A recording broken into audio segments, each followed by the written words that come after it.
জোয়ান নুসরাত কুকিং ফুডে সবাইকে স্বাগত। তো আজকে আপনাদের মাঝে আমি ঝিঙা দিয়ে ইলিশ মাছের রেসিপিটা শেয়ার করব। প্রথমে তেল দিয়ে দিয়েছি, পেঁয়াজ দিয়ে দিয়েছি,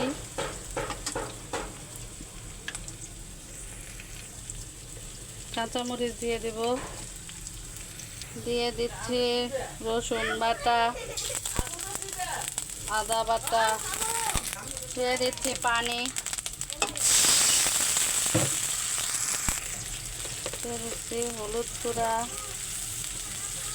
মরিচ গুঁড়া, ধনিয়া, দিয়ে দিচ্ছি লবণ, ইলিশ মাছগুলো দিয়ে দিচ্ছি। তো মাছগুলো কষানো শেষ, এখন নামিয়ে ফেলব। দিয়ে দিচ্ছি আলু,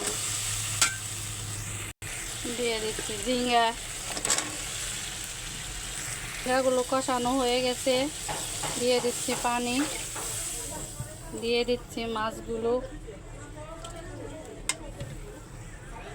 তো ঢাকনা দিয়ে ঢেকে দিচ্ছি। তো দেখুন, এই যে রান্না হয়ে গেল মজাদার ঝিঙে আলু দিয়ে ইলিশ মাছের ঝোল। বাসায় আপনারা ট্রাই করবেন এবং আমার চ্যানেলটিকে সাবস্ক্রাইব করে দিবেন, লাইক দিবেন।